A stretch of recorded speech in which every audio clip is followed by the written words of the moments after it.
উপন্যাস ডায়েরি চ্যানেলের পক্ষ থেকে আপনারা শুনছেন প্রেম সন্ধিক্ষণ। লিখেছেন সায়েদ আমন, কণ্ঠে আমি তাসনোভা। পর্ব ৩৬। যে দিনটার জন্য এতটা অধীর আগ্রহে অপেক্ষা করেছিল সবাই, কলেজ জীবনের শেষ দিন, সেই দিনটাই আজ এসেছে। তবে বুকের ভেতরে অদ্ভুত এক শূন্যতাও এনে দিয়েছে। কোনো এক অজানা অস্থিরতা যেন সবাইকে নিঃশব্দে গ্রাস করে আছে। হয়তো এটাই বিদায়ের ভাব। এই চেনা প্রাঙ্গণ, এই পরিচিত ভবন, এই প্রিয় মুখগুলো আর প্রতিদিন একসঙ্গে পাওয়া হবে না। এই উপলব্ধিটাই বুকের কোথাও তীব্র ব্যথা হয়ে বিঁধেছে। চারিদিকে নীরবতা, অথচ এই মানুষগুলো একত্র হলে তাদের নীরব করা কঠিন হতো স্যার ম্যামদের। এক একজনের চোখ চিকচিক করছে। কেউ আকাশের দিকে তাকিয়ে চোখের পানি লুকোনোর চেষ্টা করেছে, কেউ আবার মাথা নিচু করে বসে আছে, কেউ সবচেয়ে কাছের বান্ধবীকে জড়িয়ে ধরে বসে আছে। ঠিক তখনই ভিড়ের মাঝে থেকে ভেসে এলো এক পরিচিত মোটা গলা। গলাটা শুনেই সবাই হেসে উঠল। এ আর কেউ নয়, তাদের সেই বিখ্যাত ক্লাস ক্যাপ্টেন। মেয়েটা তার ভারী কণ্ঠের জন্য পুরো কলেজেই আলাদা পরিচিত ছিল। এই জন্যই তাকে ক্যাপ্টেন হিসেবে সকলে ভোট দিয়েছিল। সকালে যখন চেঁচামেচিতে ব্যস্ত, তখন তার এক চিৎকারেই সকলকে কিছুক্ষণের জন্য চুপ করাতে সক্ষম হতো। মেয়েটা সকলের সামনে আসতেই দুহাতে উঁচু করে ঘোষণা দিল, আজ আমি ক্যামেরা এনেছি। দিন শেষে সবার সাথে সেই স্মৃতিগুলো ক্যামেরায় বন্দি করে রাখবো। কথাটা শুনতেই মুহূর্তের মধ্যেই যেন পরিবেশটা আবারও প্রাণ ফিরে পেল। বিষণ্ণ মুখগুলোতে ফুটে উঠল উজ্জ্বল হাসি। মেহেরিন, ফারিন সহ কয়েকজন দৌড়ে গিয়ে তাকে জড়িয়ে ধরল। এই তো কাজের কাজ করেছিস, চল আগে সবাই মিলে একটা গ্রুপে ছবি তুলি। এক মুহূর্ত দেরি না করে পুরো ক্লাসে কলেজের গেটে বাইরে চলে গেল। গেটের ওপরে বড় বড় অক্ষরে লেখা কলেজের নামটাকে পেছনে রেখে সবাই কাঁধে কাঁধ মিলিয়ে দাঁড়িয়ে পড়ল। ছেলে মেয়েদের সেই উচ্ছ্বাস দেখে দারোয়ান নিজেই এগিয়ে এলো ছবি তুলে দিতে। লোকটা ক্যামেরাটা হাতে নিলেও তার চোখ দুটো কেমন যেন ভিজে উঠেছিল। ১-২ বছরের ছেলে মেয়েগুলোকে নিজের সন্তানের মতোই ভালোবেসে ফেলেছিল মানুষটা। আজ তাদের বিদায়ের দিন। তার কাছেও দিনটা কেমন কম আবেগের নয়। কলেজের সামনে ছোট ছোট দোকানগুলোর এক একজন বিক্রেতাও দোকান ছেড়ে বাইরে চলে এলো। হাসি মুখে সবাইকে শুভকামনা জানালো।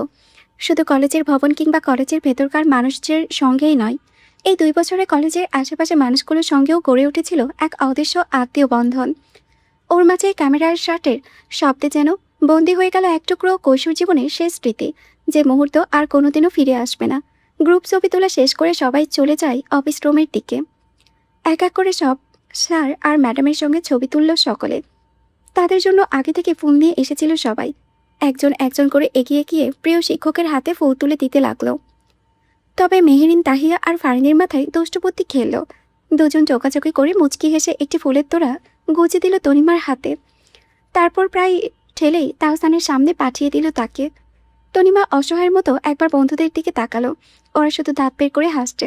অপ্রস্তুত হয়ে পড়ল সে। উপায় না পেয়ে ধীরে ধীরে এগিয়ে গেল তাহসানের দিকে। সেদিনের ক্যাফের সেই ঘটনার পর থেকে মানুষটাকে দেখলেই কেন যেন বুকের ভেতরটা অদ্ভুতভাবে কেঁপে ওঠে। অন্যরকম অনুভূতি হতো। প্রথমে ভেবেছিল হয়তো কৃতজ্ঞতা, কিন্তু সময়ের সঙ্গে সঙ্গে অনুভূতিটা নীরবে অন্যরূপ নিতে শুরু করেছিল। অজান্তেই ভালো লাগতে শুরু করেছিল মানুষটাকে। আর জীবনের সবচেয়ে বড় ভুলটা সে করেছিল নিজের হাতেই। নিজের প্রাণের বান্ধবীদের কাছে একদিন অসাবধানতাবশত সেই অনুভূতির কথা বলে ফেলেছিল। ব্যাস, সেই দিন থেকেই নিজের জন্য নিজে বাস করে রেখেছে সে। এখন সুযোগ পেলে ওরা তাকে কোনো না কোনো অজুহাতে তাহসানের সামনে ঠেলে দেয়। তনিমাকে দেখে তাহসান মুচকি এসে জিজ্ঞেস করে, আজকে পরীক্ষা কেমন হয়েছে? তনিমাও মৃদু হেসে উত্তর দিল, আলহামদুলিল্লাহ, ভালো হয়েছে স্যার। যাক, কলেজ পার করেছ বলে নিজেকে আরও বেশি মনে করতে চেও না। পরিবারের কথা শুনে চলবে। তনিমা বাধ্য মেয়ের মতো মাথা নাড়ল। তারপর ফুলটা এগিয়ে দিয়ে বলল, স্যার আপনার জন্য। তাহসান ফুলটা নিয়ে ঘুরিয়ে ঘুরিয়ে দেখতে দেখতে বলল, বাকিদের তো অন্য ফুল দিচ্ছে, আমাকে গোলাপ কেন? কথাটা শুনেই তনিমার যেন হেঁচকি উঠে গেল। একের পর একটা হেঁচকি তুলতে তুলতেই তাহসানের হাতের দিকে বড় বড় চোখ করে তাকালো।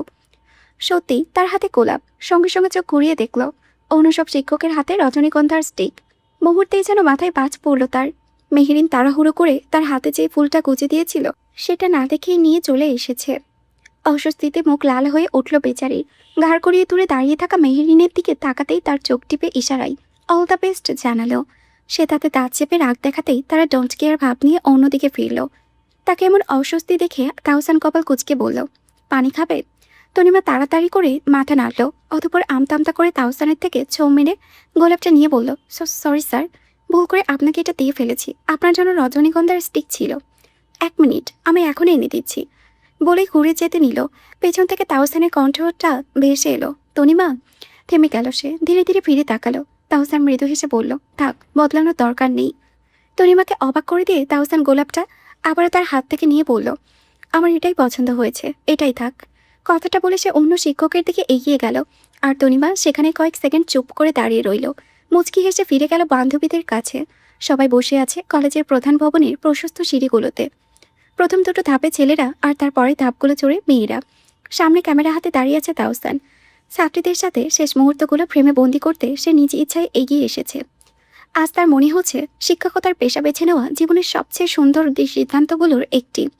এই ছেলেমেয়েগুলোকে চোখের সামনে বড় হতে দেখা, তাদের হাসি, কান্না, দুষ্টুমি, অভিমান আর স্বপ্নের নীরব সাক্ষী হয়ে থাকা, এসবের তুলনা হয় না। ওদের হাসি মুখগুলো দেখলেই বুকের ভেতরটা অদ্ভুত একটা তৃপ্তিতে ভরে ওঠে। মুচকি হেসে সে বলল, আমি 1 2 3 বললে 2 পাশ থেকে একজন করে পাশের জনের কাঁধে মাথা রাখবে, ওকে? সবাই একসঙ্গে চিৎকার করে উঠল, ওকে স্যার। তাহসান হেসে গুনতে শুরু করলো, 1 2 3। মুহূর্তেই 2 পাশ থেকে সবাইকে একে অপরের কাঁধে মাথা রাখতে লাগলো। সবশেষে মাঝে থাকা ছেলে মেয়েগুলো দু কাঁধে দুটো মাথা রাখতেই সে হাসি মুখে 2 হাত বাড়িয়ে দুপাশের বন্ধুদের জড়িয়ে নিল। কেউ মাথা কাত করলো, কেউ চোখ বন্ধ করে হেসে উঠল। সেই মুহূর্তটা পুরো ভিডিও করে নিল তাহসান। ঠিক তখনই পেছন দিক দিয়ে কেউ গুনগুন করে গেয়ে উঠল, আমার এই ক্লান্ত বিকেলে বুকে হাওয়া লাগিয়ে হাঁটা কতটা পথ হেঁটেছি গন্তব্যহীন এই চেনা শহরের গলি। একজনের কণ্ঠে শুরু হওয়া গান মুহূর্তে ছড়িয়ে পড়ল সবার মাঝে। একে একে সবাই গলা মেলালো। তাদের মাঝে যখনই থাকি আমি, পৃথিবী তখন আপন লাগে। তোরা ভুলে যাস না কখনো আমাদের বন্ধুত্ব রঙিন কোনো ঘুড়ির মতো। গাইতে গাইতে কারো চোখে ঝাপসা হয়ে এলো, কারো কণ্ঠ কেঁপে উঠল। কেউ হাসতে হাসতেই চোখ মুছছে, আবার কেউ আর নিজেকে সামলাতে না পেরে সহপাঠীর কাঁধে মাথা রেখে ফুপিয়ে কেঁদে ফেলল। ক্যামেরা হতে দাঁড়িয়ে থাকা তাহসানও কয়েক মুহূর্ত নির্বিকার হয়ে রইল। ভিডিও বন্ধ করল। গলা ভারী হয়ে এসেছে তারও, তবুও হাসার চেষ্টা করে তাদের সান্ত্বনা দিতে বলল, কান্নাকাটি একদম না, কলেজ শেষ হয়েছে, বন্ধুত্ব না, সত্যকারের বন্ধুত্ব দূরে হারিয়ে যায় না। আশা করি সবাই আজীবন যোগাযোগ থাকবে। তার কথায় সবাই একসঙ্গে উত্তর দিল, জি স্যার। তখনই টুপটাপ করে বৃষ্টি নামলো। মনে হলো আকাশও যেন এই বিদায়ের সাক্ষী হয়ে নীরবে কাঁদছে। মুহূর্তে কে যেন চিৎকার করে উঠল, চল আমরা শেষবারের মতো বৃষ্টিতে ভিজি। ব্যাস, এই কথাই যেন যথেষ্ট ছিল। এক নিমিষেই সবাই ছুটে গেল মাঠের দিকে। কেউ 2 হাতে ছড়িয়ে বৃষ্টিকে বরণ করে নিল, কেউ বন্ধুর হাতে ধরে ঘুরতে লাগলো, কেউ আবার একে অপরকে পানি ছিটা হেঁটে হেসে কুটি কুটি। হাসি, কান্না, চিৎকার, উল্লাস সব মিলেমিশে একাকার হয়ে গেল বৃষ্টির তালে। হঠাৎই আকাশ গর্জে উঠতেই সকলে ভয় পেয়ে কিছুক্ষণের জন্য থেমে গেল। একে একে অপরের মুখের দিকে চেয়ে পর মুহূর্তে খিলখিলিয়ে হেসে উঠল। অন্য ক্লাসের ছাত্রীরাও তাদের সিনিয়র ভাই বোনদের এসব বাচ্চামো দেখছে। তাদের বুকেও চাপা কষ্ট অনুভব করলো। একদিন তাদেরও এমন দিন আসবে, এই কলেজ ছেড়ে সহপাঠী ছেড়ে যেতে হবে। বারান্দায় দাঁড়িয়ে শিক্ষক শিক্ষিকারাও নীরবে এই দৃশ্য দেখেছিলেন। কারো ঠোঁটে হাসি, কারো চোখে জল। এই মাঠে একদিন প্রথম পা রেখেছিল ওরা, আজ সেই মাঠে শেষবারের মতো নিজেদের ছাড়িয়ে দিয়ে বিদায় জানাচ্ছে। এটাই সময়ের নিয়ম। বৃষ্টির মাঝে একে একে সবাইকে বিদায় নিয়ে বেরিয়ে পড়ল। হাসি ঠাট্টা করতে করতেই কলেজ কেটে পেরোচ্ছিল তারা। ঠিক তখনই অসাবধানতা বশত সামনে থাকা একটা বখাটে ছেলের সঙ্গে ধাক্কা খেল রাফি। সে তাড়াতাড়ি সামনে নিয়ে বলল, সরি ভাইয়া, খেয়াল করিনি। তবুও ছেলেটা রুদ্ধ কণ্ঠে বলে উঠল, খেয়াল করিনি? চোখ কই থাকে, বাসায় রেখে এসেছো নাকি? তারা কথা শুনে রাফির রগও যেন সঙ্গে সঙ্গে তাড়া হয়ে গেল। সে ও তেরে গলায় জবাব দিল, জি, বাসাতেই রেখে এসেছি। একে তো ধাক্কা দিয়েছে, তার উপরে আবার এমন জবাব। মুহূর্তেই খেপে গেল ছেলেটা। রাফির শার্টের কলারটা চেপে ধরল। তার সাঙ্গের কয়েকজনও মারতে এগিয়ে এলো। ছেলেটা রাফিকে ঘুষি মারতে হাত উঠাতেই থেমে গেল। রাফির পেছন থেকে বজ্রপাতের মতো গর্জে উঠল অসংখ্য কণ্ঠ, খবরদার, ওর গায়ে হাত লাগালে আমাদের একটা করে হাত আপনার গায়ে পড়বে। কথাটা শুনে ছেলেটা রাফির পেছনে তাকালো। বাকি ছেলেগুলোও পিছিয়ে এলো, কারণ মুহূর্তের ব্যবধানে পুরো ব্যাচ রাফির পেছনে এসে দাঁড়িয়েছে। এতগুলো ছেলে মেয়ে একত্রে দেখে কিছুটা ভরকালো। ছেলেটার সামনে মুখিয়ে আছে, যেন রাফিকে মারতে হাতটা এগুলোই চাপিয়ে পড়বে তারা। আর মেয়েদের চোখে মুখে স্পষ্ট রাগ।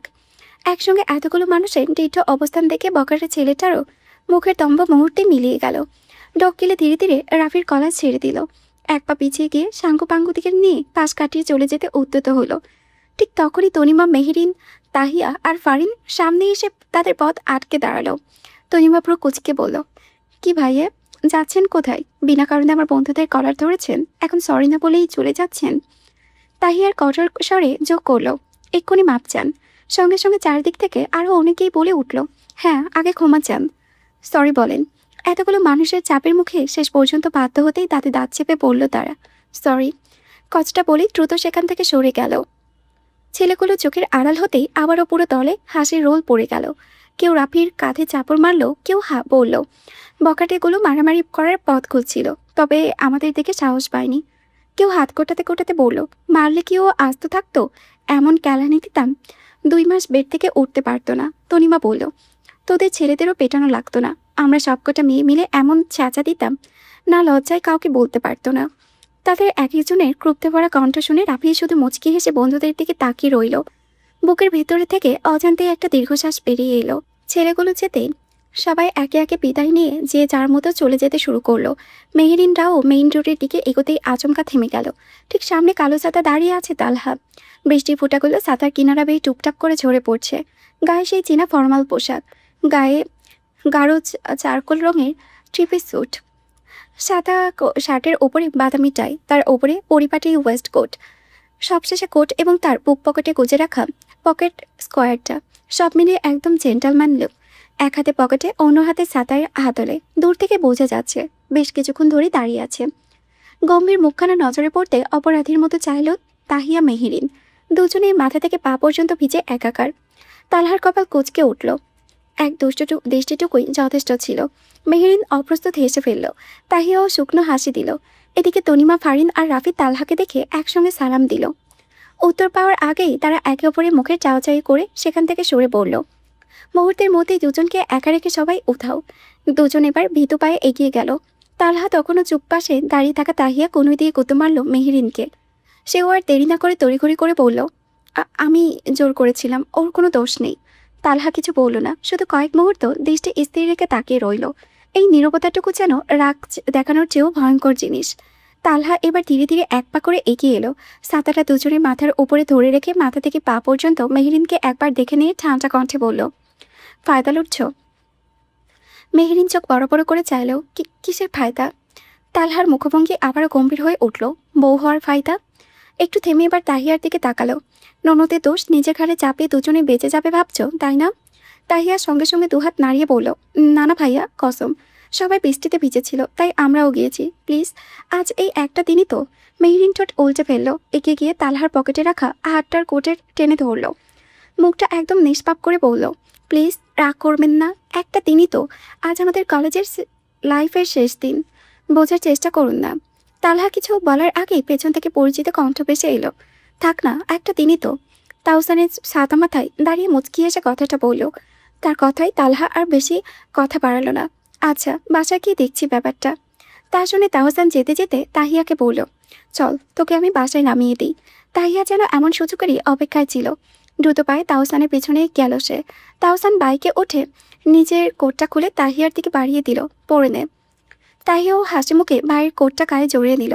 তারপর সাথে সাথে দুজনে মাথার উপরে ধরে বাইকের পেছনে উঠে বসলো। কয়েক মুহূর্ত পরেই বাইকটা বৃষ্টি ভেজা রাস্তা ধরে মেলে গেল।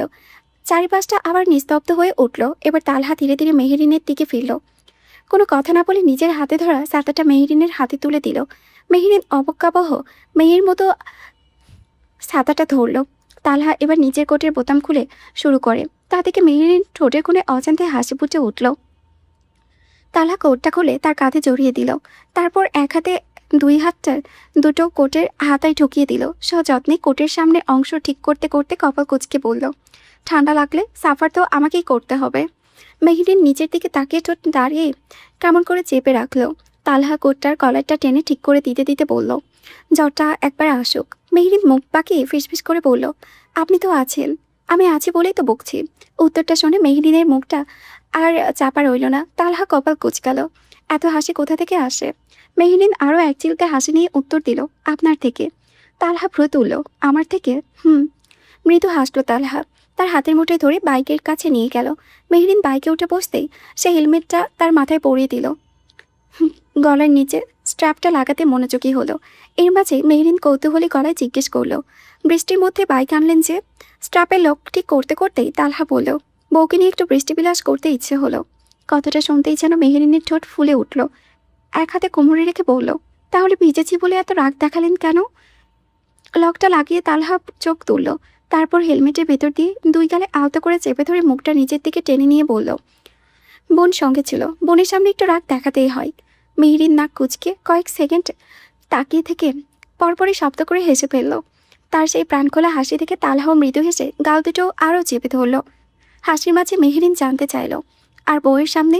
তালহা মুচকি হাসলো, উত্তরে বলল, বউয়ের সামনে শুধু ভালোবাসা দেখাতে হয়। মেহেরিনের হাসি যেন আরও গাঢ় হলো। সেও হাত বাড়িয়ে তালহার গাল আলতো করে টেনে ধরে আদরে কণ্ঠে বলল, আই লাভ ইউ। তালহা এক মুহূর্তও দেরি করল না। আই লাভ ইউ মোর মাই লাভ। কথাটা বলেই আলতো করে ঠোঁট চুয়ে দিল মেহেরিনের কপালে। ঠিক সেই মুহূর্তে চারিপাশে নীরবতা ভেঙে ভেসে এলো টানা শীষের শব্দ, সঙ্গে সঙ্গে হাততালির আওয়াজ। দুলাভাই জিতছেন। চমকে উঠল মেহেরিন। তড়িঘড়ি করে পেছনে তাকাতেই দেখল বেশ কয়েকজন ক্লাসমেট দাঁড়িয়ে আছে। লজ্জায় মুহূর্তেই টকটকে লাল হয়ে উঠল। অপ্রস্তুত হয়ে কিছু একটা বলবে ঠিক তখনই আরও কটা পরিচিত গলা ভেসে এলো, আরে না, মেহেরিন জিতছে। আমাদের হাউ রোমান্টিক দুলাভাইকে পেয়ে। মেহেরিন সেদিকে ফিরেই দেখল রাফি, তনিমা আর ফারিন। এবার তো লজ্জায় সীমানা রইলই না। তাড়াহুড়ো করে হেলমেটের গ্লাসটা নামিয়ে ফেলল, অন্তত মুখটা যেন কাউকে না দেখাতে পায়। তারপর রাগ দেখানোর ভান করে চিৎকার করে উঠল, বেয়াদব, তোরা না চলে গিয়েছিলি? রাফি কাঁধ ঝাঁকিয়ে নির্দোষ মুখে বলল, চলে তো যাচ্ছিলামই, কিন্তু মাঝপথে দুলাভাই আমাদের আটকে দিল। তালহা পুরো কুচকে অবাক হয়ে নিজের আঙ্গুল তুলে বলল, আমি? জি আপনি। রাফি মুখটা গম্ভীর করে বলল। আমাকে দেখেই পা থেমে গেল। মন বলল, যা রাফি, দুলাভাইয়ের কাছ থেকে বউয়ের যত্ন নেওয়ার 2-4টা টিপস শিখে নে। তাই ফিরে এলাম, কিন্তু টিপস নিতে এসে দেখি লাইভ ডেমোই পেয়ে গেলাম। তালহা হেসে ফেলল। তারপর সাঁতারটা গুটিয়ে বাইকের সামনে রাখলো। মেহেরিনে উঠে মেহেরিনকে বলল, ধরে বসো। মেহেরিন চুপচাপ তার কোমরটা জড়িয়ে ধরতেই আবারও রাফি চেঁচিয়ে উঠল, আরে দুলাভাই, আরও 2-1টা টিপস দিয়ে যান না। তালহা একবার নিচের দিকে তাকালো। মেহেরিনের দুটো হাত শক্ত করে তার কোমরে জড়িয়ে আছে, সেই সাথে দুটো আঁকড়ে ধরে আছে। মাথা তুলে রাফির দিকে তাকালো, ঠোঁটের কোণে শান্ত একটা হাসি। যদি ভালোবাসার মানুষটাকে অন্য কারোর সঙ্গে দেখতে না চাও, তবে তাকে এমনভাবে ভালোবাসো যেন তার কাছে ভালোবাসা মানেই তুমি। মানুষকে জোর করে আটকে রাখা যায় না। ভালোবাসা আর সম্মানই তাকে স্বেচ্ছায় পাশে থাকতে শেখায়। কথাগুলো বলেই তালহা বাইক স্টার্ট দিল। বৃষ্টি ভেজা রাস্তায় ধীরে ধীরে দূরে মিলিয়ে যেতে লাগলো তাদের দুজন। মেহেরিন মুগ্ধ হয়ে শুনছিল প্রতিটি কথা। আবেশে আরও শক্ত করে জড়িয়ে ধরল তালহাকে। একদিন ছিল সে সকলের সামনে তালহার দিকে তাকাতেও সংকোচ বোধ করত, আর আজ তো পুরো দুনিয়ার সামনে নিজের ভালোবাসাকে জড়িয়ে ধরতেও তার বাধা নেই। মাথাটা রাখলো তার পিঠে, চোখ বন্ধ করে চেঁচিয়ে বলল, মিস তালহা, আমি মিসেস তালহা শিকদার, আমি মিসেস শিকদার। এখন সে নিমিষেই এই কথাটাও স্বীকার করতে পারে। চওড়া হাসলো। বৃষ্টির ফলে রাস্তায় তেমন একটা মানুষ নেই, তাই 2-4 জনই শুনল হয়তো তার বলা কথাগুলো। এর মধ্যে একজন তালহা।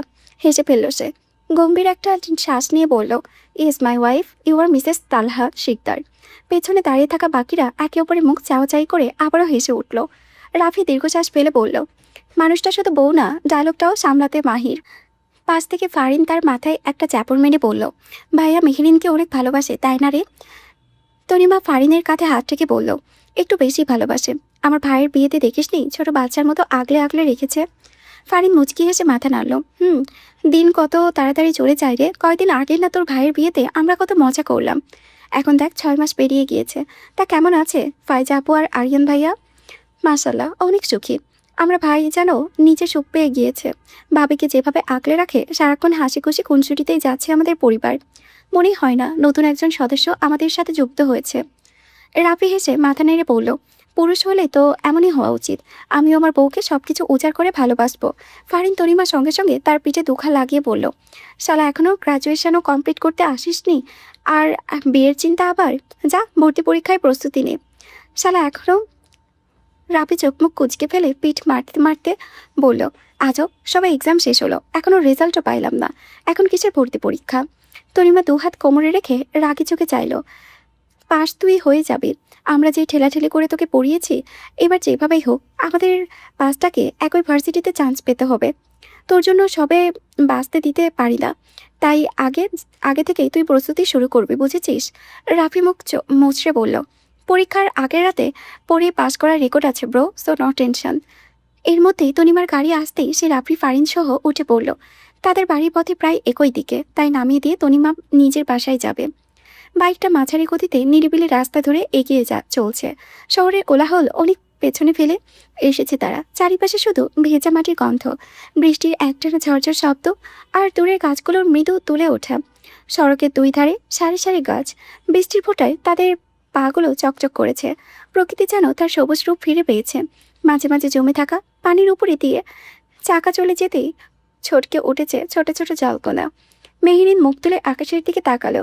হেলমেটের গ্লাসটা উঠিয়ে রেখেছে, ফলের শীতল দৃষ্টি ফোঁটাগুলো তার কপালে, গালে আর চোখের পাতায় এসে পড়েছে। ঠোঁটে কোণে অজান্তে ফুটে উঠল এক নির্মল হাসি।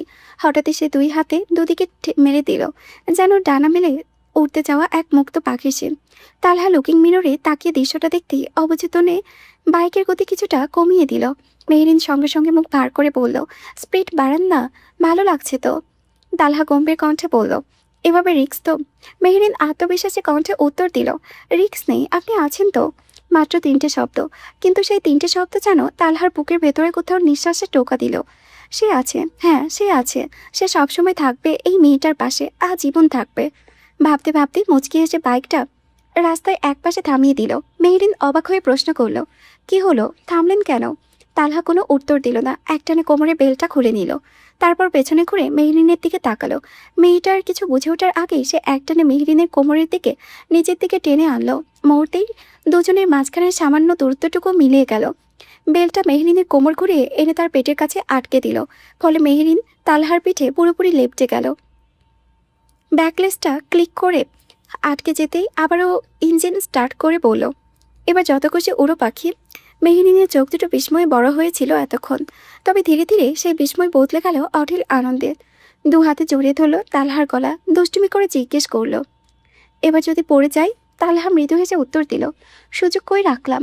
মেহেরিনের হাসিটা আরও উজ্জ্বল হয়ে উঠল। বাইকটা আবারও ছুটতে শুরু করলো। এবার আর কোনো ভয় নেই, কোনো দ্বিধা নেই। মেহেরিনের ইচ্ছে মতো স্পিড বাড়ালো। মেহেরিন আবার দুই হাতে ছড়িয়ে দিল। এবার যেন আগের চেয়েও বেশ মুক্ত। বাতাস এসে তার হিজাব এলোমেলো করতে দিয়েছে। বৃষ্টির ফোঁটাগুলো আঙ্গুল ছুঁয়ে নিচে ঝরে পড়েছে, আর সে চোখ বন্ধ করে অনুভব করতে লাগলো সেই মুহূর্তটাকে। মাঝে মাঝে আনন্দে চিৎকার করে উঠেছে, এত সুন্দর একটা মুহূর্ত, এটা কি বাস্তব? আমার তো মনে হচ্ছে আমি রূপকথার জগতে আছি। শিকদার সাহেব, চারিপাশে যেন কল্পনার মতোই লাগছে। যদি এই রাস্তাটা আর শেষই না হতো। কথাটা বলতে বলতে কখন যে আবার দুহাতে তালহার গলা জড়িয়ে ধরেছে নিজেও বুঝতে পারছে না। আবার একটু পরে ছেড়ে দিয়ে বাতাসে ছুতে চাইছে। কখনো গুনগুন করে গান ধরেছে, কখনো বৃষ্টির ফোঁটা ধরার চেষ্টা করেছে। তার প্রতিটি ছোট উচ্ছ্বাস, প্রতিটি হাসি, প্রতিটি কথা চুপচাপ উপভোগ করেছে তালহা। ক্ষণে ক্ষণে মিররে বারবার দেখছে মেহেরিনের হাসি মাখা মুখ। এই হাসিটার দেখার জন্যই তো সে এত পথ চলা। এই হাসিটা অটুট রাখার জন্যই তো তার এত আয়োজন। তালহার ঠোঁটে কোণেও হাসি ঝুলেছে। প্রিয় মানুষের মুখে এমন নির্মল হাসি ফোটাতে পারাই পৃথিবীর সবচেয়ে মূল্যবান প্রাপ্তি। গাড়িটা এসে থামল নদীর পাড়ে। চারিপাশ জুড়ে সবুজের সমাহার, দূরে বিস্তীর্ণ নদী, তার বুক জুড়ে বৃষ্টির টুপচাপ ফোঁটা পরে ছোট ছোট বৃত্তে এঁকে মিলিয়ে যাচ্ছে জলের গভীরে। তালহাও নেমে এলো। নিশ্চিন্ত ভঙ্গিতে মেহেরিনের দিকে এগিয়ে গেল।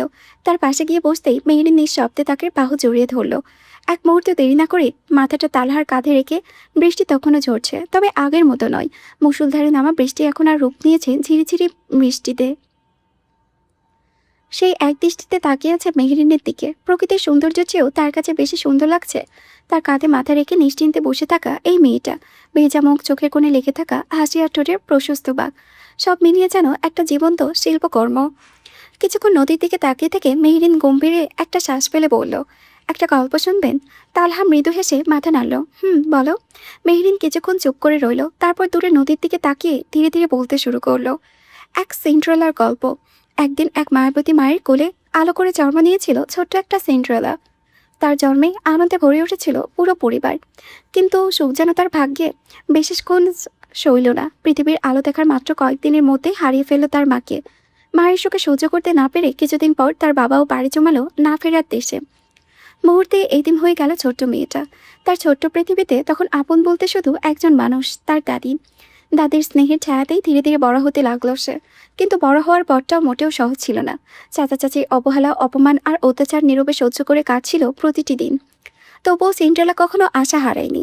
তার বিশ্বাস ছিল একদিন না একদিন তার জীবনেও সূর্য উঠবে। দাদির মুখে শোনা রূপকথার সেই রাজপুত্র একদিন ঠিকই আসবে, এসে তার সমস্ত দুঃখ কষ্ট আর অন্ধকার দূর করে দেবে। তাকে এত ভালোবাসবে যে জীবনের সব না পাওয়া এক মুহূর্ত পূর্ণ হয়ে যাবে। কথাগুলো বলে থেমে গেল মেহেরিন। তালহা নিঃশব্দে তাকে আরো শক্ত করে নিজের বুকে জড়িয়ে নিল।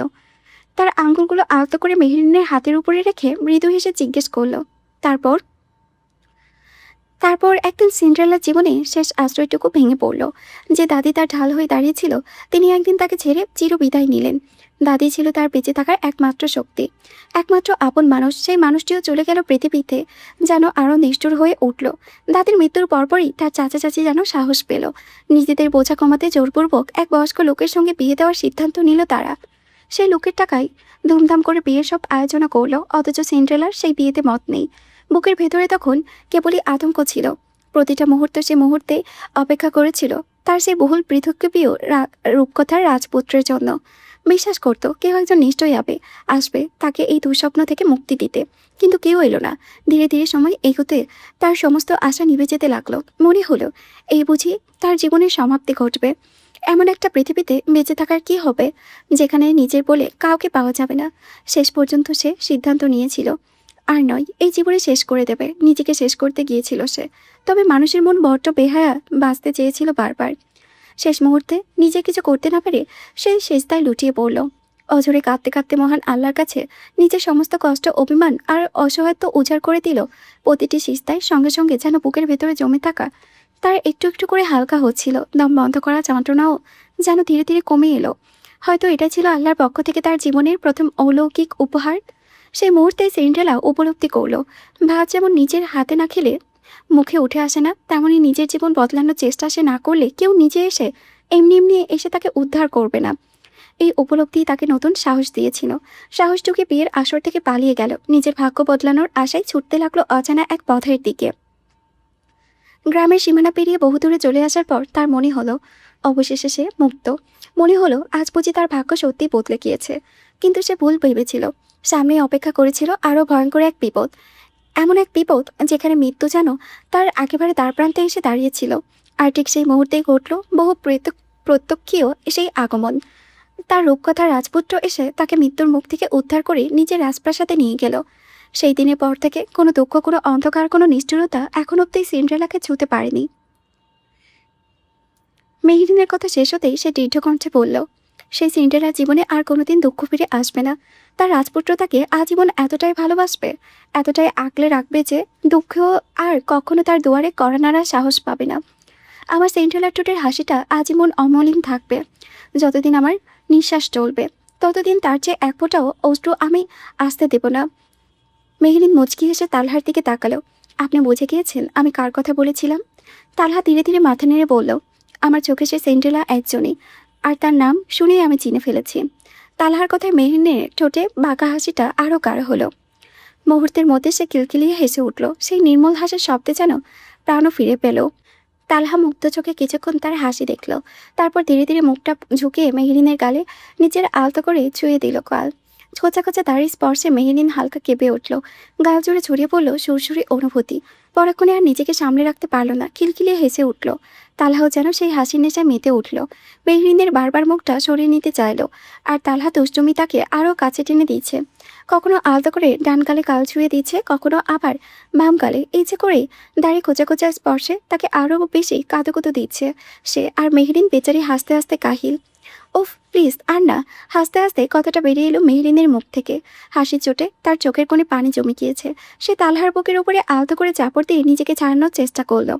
একসময় তালহা হাতের বাঁধন ঢিলে করতেই নিজেকে ছাড়িয়ে নিল মেহেরিন। উঠে গেল হাঁপাতে হাঁপাতে। কয়েক কদম দূরে সরে দাঁড়াতেই আচমকা ঝিরিঝিরি বৃষ্টি সরে নেমে এলো মুষলধারে বৃষ্টি।